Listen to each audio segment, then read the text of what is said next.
Hello, welcome to Sound of Fear Book Reviews. As usual, I am Tina.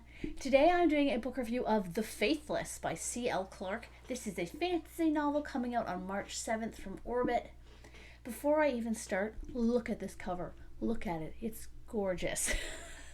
It's already in the running for my favorite cover of the year, and it's going to take something really stunning to kick this one's ass, I'll tell you, because this cover is amazing.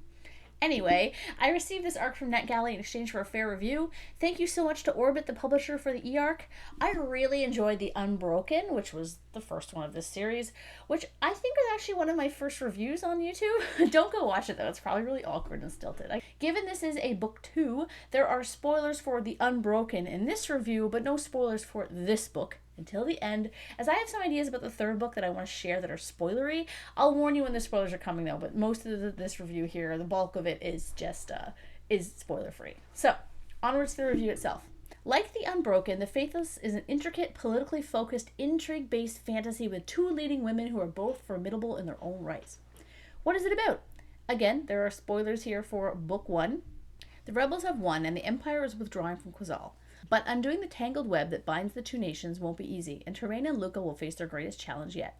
Luca needs to oust her uncle from the Baladarian throne once and for all and take her rightful place as queen, but he won't let go of power so easily. When he calls for a trial of competence and Luca's allies start disappearing from her side, she will have to prove her might, and she knows someone who can help.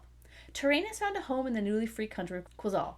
However, she soon realizes that leading a country and leading a revolution are two very different tasks. And even more importantly, if Luca won't keep her promises, the Quazali could end up right back where they started. Together, the two women must overcome their enemies, their history, and their heartbreak in order to secure Luca's power and Terrain's freedom. Where the last book had a ton of action and magic, this book takes a turn for the political. I read this book very quickly, despite it being a little bit of a chonker. It's not as big as some fantasy books, but it's a fantasy book, so it's quite long. I'm not as interested in the power plays of nobles, but the way Clarke has crafted the city, its varying peoples, and its systems is incredibly intricate and enveloping. The world building is astoundingly detailed. Ballader is clearly based on France. The story is influenced by the colonial history of France and North Africa, something I don't think I mentioned or perhaps didn't even know when I reviewed the first book so long ago. But it also retains its own flavors of being a fantasy world. It also doesn't entirely follow the history of our world, including but not limited to the hints of the French Revolution, which happened before France colonized North Africa in real life. That being said, Clarke does an amazing job taking elements of real French history, which I know about more than North African, I'm sorry to admit, and blending it into her fantasy novel. I'm sure there are tons of North African elements that make up Quazal. This makes for a rich and immersive experience that feels like a real place. One of my favorite elements of the world building is the addition of what are clearly French revolutionary aspects. As much as I kind of like Luca, I'm also all for tearing down the aristocracy, so this part was really intriguing to me, and I hope there'll be a lot more of that in book 3. The characters, as with last time, are great. Terrain, for being a badass, really has issues with her place in the world, which makes sense given her upbringing and her love for Luca. This book has a bit of a memory of Empire feel to it, in that Terrain clearly loves things about Ballader as much as she resents, rightfully so, their colonialism. Her struggle is very apparent and well done, as it addresses ideas of systemic problems which force complicity, because there are no real practical solutions to these problems. This is seen in so many countries in real life, including my own, where the effects of centuries of colonialism have created lingering effects that are so complex, even those affected aren't sure how to approach it. I loved how Terrain has flaws when it comes to fighting as well. She's not like this perfect fighter who can pick up any weapon and kick ass with it. This aspect really comes into play in this novel, and it's so realistic. I also love that she clearly has PTSD from the events of book 1. Rarely in fantasy is this addressed, so that was fantastic. This really is a realism-based fantasy through and through, despite the occasional magic aspect. Luca is not much different from book 1. She's outwardly strong but inwardly struggling. The best parts between these two women are their attraction and emotion towards one another, but how they wrestle with it for different reasons. It's a big part of the story, but it's not overly romancy, which was also great. The side characters are awesome. Pruitt is actually kind of my favorite character. She's tough and rough around the edges. She's bitter and angry and full of grit. Gadden and Sabine were also fun additions. The best character, though, is Savrouche, the pet vulture. I loved him. It's so fun that he's a vulture. It could have been an eagle, but they're like, nah, it's a vulture.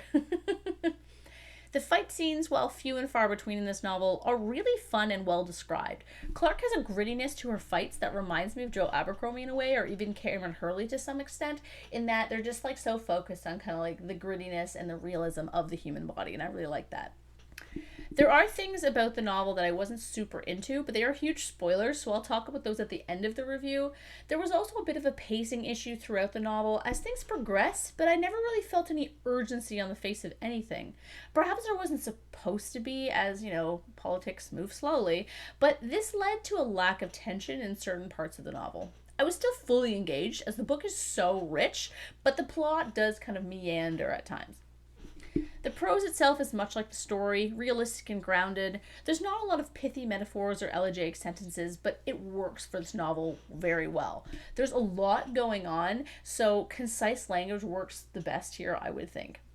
Overall, I enjoyed The Faithless even more than The Unbroken, and I really look forward to book 3. Thank you again to Orbit for the e-arc. I was so excited that you approved me, even though it really threw off my reading schedule, because I was like, oh wow, I have to read this fast. But thank you anyway. I'm going to talk about a few spoilers now, but thank you for watching if you're stopping here and not listening to the spoiler part. So here we go. So these spoilers are because I'm having an issue with a few things. I do have some happy spoilers as well, I guess you could say. First, the critique though. I found that Luca's reaction to Tiro's manslaughter, as that's what it was very callous. She doesn't seem to care that she essentially killed a child, her cousin. She doesn't spend any real time mourning him. I found that really surprising because while Luca is a politician and rather ruthless, she's not unfeeling. This kind of lack of care was compounded upon by the poorly timed, in my opinion, sex scene. This scene should have been a culminating, really sexy scene, but because it came like a page after a child died, I was like, ew. If it had been a Terrain comforting Luca that led to sex, sure, that would work. But the way it unraveled just felt out of place for me. It was just so close to Tiro's passing, especially when Luca didn't really, they didn't even talk about having a funeral, I don't think, for him. Maybe it was a spacing thing, I don't know, but I had trouble getting into the sex scene because I was still reeling from what had just happened. It was like two huge climaxes happening back to back when I think there should have been, what I think the sex scene should have been part of the denouement, but it really felt like it was tacked on to the climax, and I just think that was just, I don't know, it didn't work for me. Another thing that kind of annoyed me, or it didn't work for me, was that Feely's attempt at murder of Luca comes out of nowhere. She was incredibly worried about how her mother would react to her being part of the poisoning group, so for her to murder Luca in front of her mother seems extremely out of character and didn't really need to happen. I guess it helped Terrain regain her powers, but Feely doing that didn't make sense to me, especially as we don't get any scene with her after the fact to explain her motivations in this regard. Even if it had been explained in the chapter itself, I don't know. I'm assuming it will be explained in book 3, but I was really perplexed that we didn't even get a hint of it in this book. It felt like a loose end. It could also be because I'm always going to be on the side of revolutionaries when it comes to an income inequality war, so I was like, oh, the Fingers are like terrible people, I guess?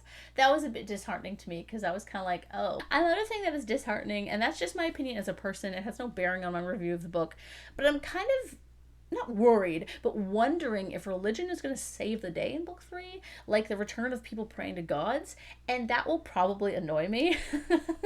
Now, given the link between sacrifice and the gods is what produces the magic, it will be more nuanced and complex than that, I'm sure. I am interested in how it will pan out. I was just kind of like, I hope religion isn't going to save the day here, because that's just not my jam, and that's fine. It's not like it doesn't have to be. I'm not going to dislike the book if it goes that way. It's just like a personal opinion on my part. Now, on a positive note, did you guys pick up on what I assumed was a Madame Defarge reference in That Woman in Velt? I was like, ooh. So, we know at the end of the book that Pruitt has custom shit in Madridan. Her final few chapters were so good. Oh my god, I was like just in love with that. We know the Withering is coming back, and we know that this revolution is stirring. I wonder how much of book 3 will be influenced by like A Tale of Two Cities. Regardless of the few things I just critiqued, though, I am all in for book 3. I feel it's going to be really explosive, and I'm very excited, so I really hope I get another arc.